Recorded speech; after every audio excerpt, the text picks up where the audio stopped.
Welcome to Bible in a Year, Day 13. Genesis chapter 29. Jacob marries Leah and Rachel. Then Jacob went on his journey and came to the land of the people of the east. As he looked, he saw a well in the field, and behold, 3 flocks of sheep lying beside it, for out of that well the flocks were watered. The stone on the well's mouth was large, and when all the flocks were gathered there, the shepherds would roll the stone from the mouth of the well and water the sheep, and put the stone back in its place over the mouth of the well. Jacob said to them, "My brothers, where do you come from?" They said, "We are from Haran." He said to them, "Do you know Laban the son of Nahor?" They said, "We know him." He said to them, "Is it well with him?" They said, "It is well, and see, Rachel his daughter is coming with the sheep." He said, "Behold, it is still high day. It is not time for the livestock to be gathered together. Water the sheep, and go pasture them." But they said, "We cannot until all the flocks are gathered together, and the stone is rolled from the mouth of the well. Then we water the sheep." While he was still speaking with them, Rachel came with her father's sheep, for she was a shepherdess. Now as soon as Jacob saw Rachel, the daughter of Laban, his mother's brother, and the sheep of Laban, his mother's brother, Jacob came near and rolled the stone from the well's mouth and watered the flock of Laban, his mother's brother.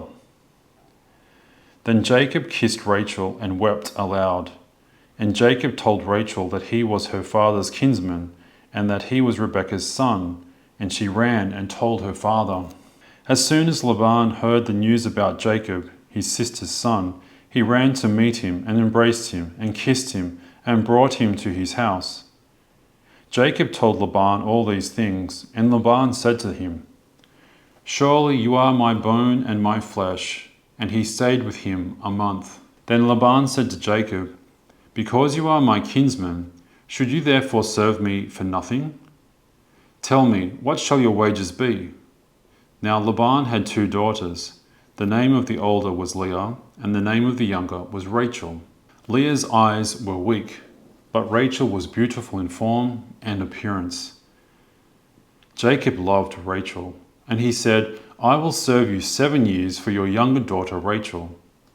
Laban said, "It is better that I give her to you than that I should give her to any other man. Stay with me."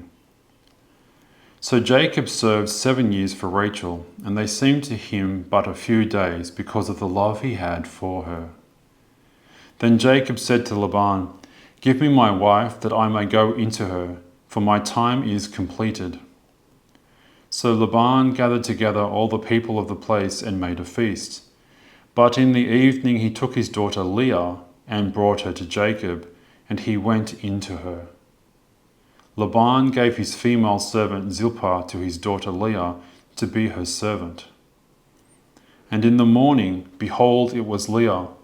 And Jacob said to Laban, "What is this you have done to me? Did I not serve with you for Rachel? Why then have you deceived me?" Laban said, "It is not so done in our country to give the younger before the firstborn. Complete the week of this one, and we will give you the other also in return for serving me another 7 years." Jacob did so and completed her week. Then Laban gave him his daughter Rachel to be his wife. Laban gave his female servant Bilhah to his daughter Rachel to be her servant. So Jacob went into Rachel also, and he loved Rachel more than Leah, and served Laban for another 7 years. Jacob's children. When the Lord saw that Leah was hated, he opened her womb, but Rachel was barren. And Leah conceived and bore a son, and she called his name Reuben, for she said, "Because the Lord has looked upon my affliction, for now my husband will love me." She conceived again and bore a son, and said, "Because the Lord has heard that I am hated, he has given me this son also." And she called his name Simeon. Again she conceived and bore a son, and said, "Now this time my husband will be attached to me, because I have borne him 3 sons." Therefore his name was called Levi. And she conceived again and bore a son, and said, This time I will praise the Lord. Therefore she called his name Judah. Then she ceased bearing. Genesis chapter 30. When Rachel saw that she bore Jacob no children, she envied her sister. She said to Jacob, "Give me children, or I shall die." Jacob's anger was kindled against Rachel, and he said, "Am I in the place of God, who has withheld from you the fruit of your womb?" Then she said, "Here is my servant Bilhah. Go into her, so that she may give birth on my behalf, that even I may have children through her." So she gave him her servant Bilhah as a wife, and Jacob went into her. And Bilhah conceived and bore Jacob a son. Then Rachel said, "God has judged me, and has also heard my voice, and given me a son." Therefore she called his name Dan. Rachel's servant Bilhah conceived again, and bore Jacob a second son. Then Rachel said, "With mighty wrestlings I have wrestled with my sister, and have prevailed." So she called his name Naphtali. When Leah saw that she had ceased bearing children, she took her servant Zilpah and gave her to Jacob as a wife. Then Leah's servant Zilpah bore Jacob a son. And Leah said, "Good fortune has come," so she called his name Gad. Leah's servant Zilpah bore Jacob a second son. And Leah said, "Happy am I, for women have called me happy." So she called his name Asher. In the days of wheat harvest, Reuben went and found mandrakes in the field, and brought them to his mother Leah. Then Rachel said to Leah, "Please give me some of your son's mandrakes."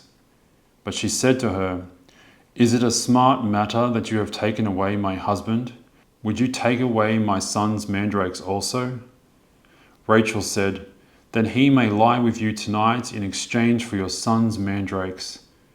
When Jacob came from the field in the evening, Leah went out to meet him and said, "You must come into me, for I have hired you with my son's mandrakes."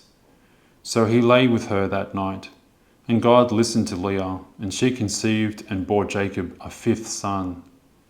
Leah said, "God has given me my wages, because I gave my servant to my husband."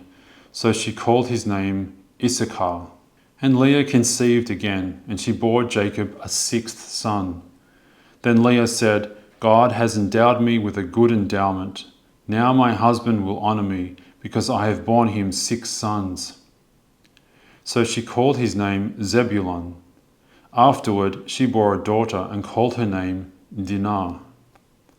Then God remembered Rachel, and God listened to her and opened her womb. She conceived and bore a son, and said, "God has taken away my reproach." And she called his name Joseph, saying, "May the Lord add to me another son." Jacob's prosperity. As soon as Rachel had borne Joseph, Jacob said to Laban, "Send me away, that I may go unto my own home and country. Give me my wives and my children, for whom I have served you, that I may go, for you know the service that I have given you." But Laban said to him, "If I have found favor in your sight, I have learned by divination that the Lord had blessed me because of you. Name your wages, and I will give it." Jacob said to him, "You yourself know how I have served you, and how your livestock has fared with me.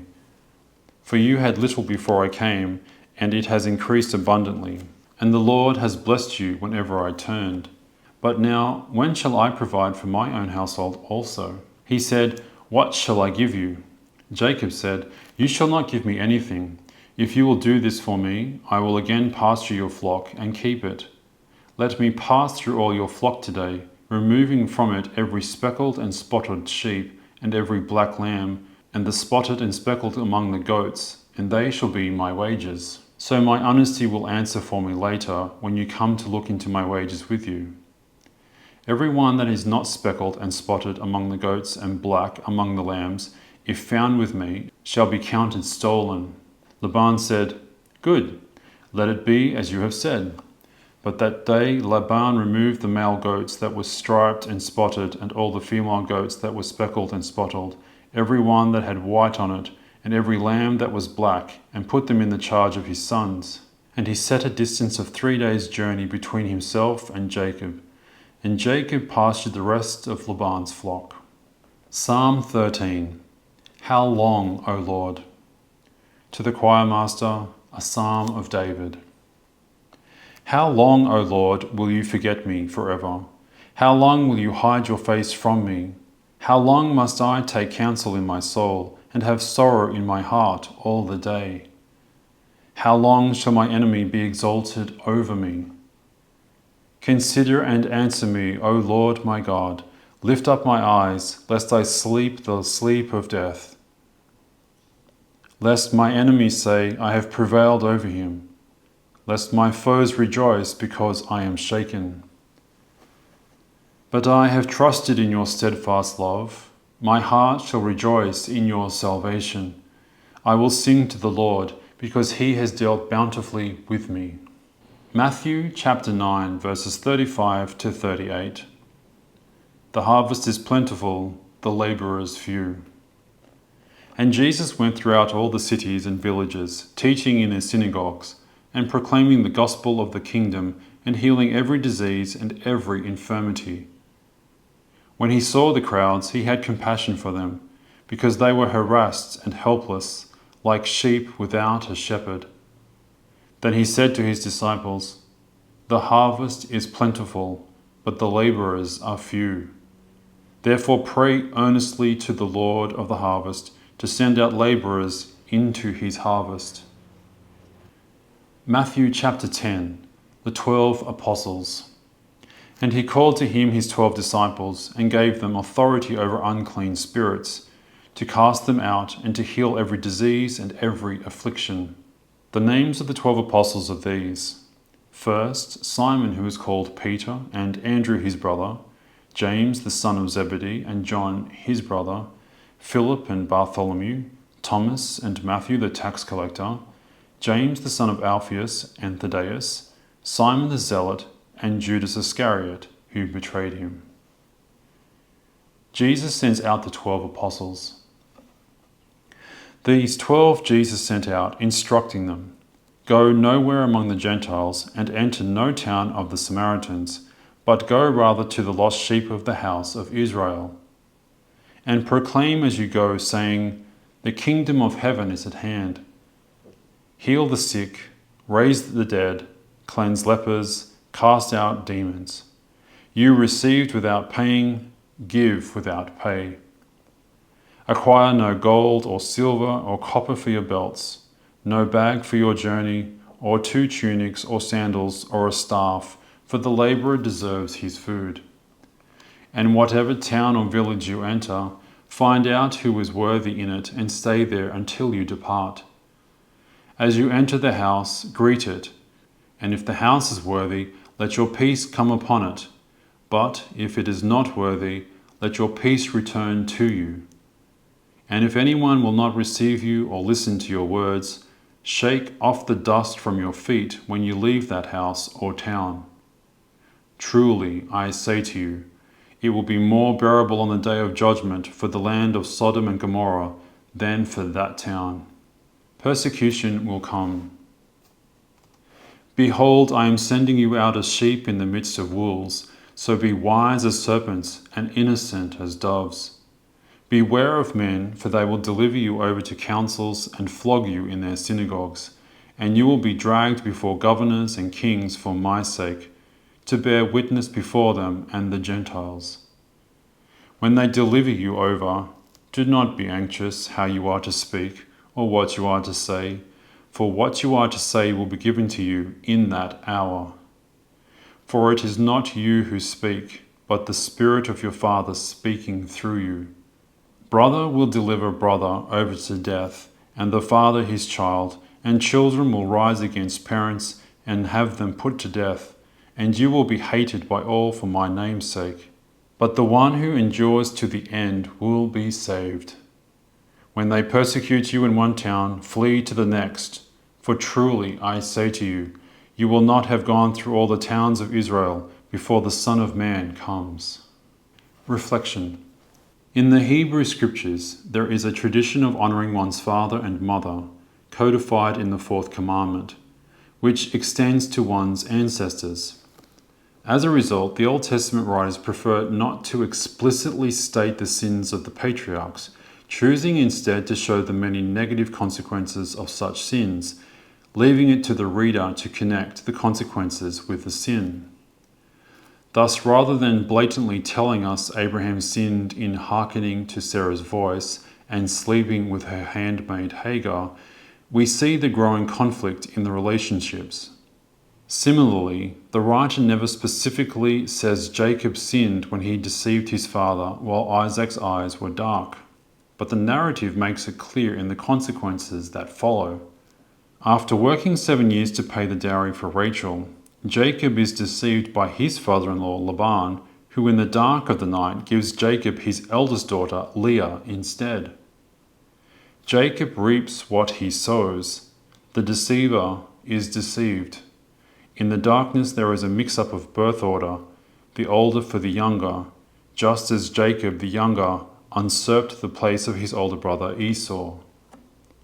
The power of Hebrew narrative is much more compelling than any simple moralizing. It shows that if one sows sin, a bitter harvest will be reaped.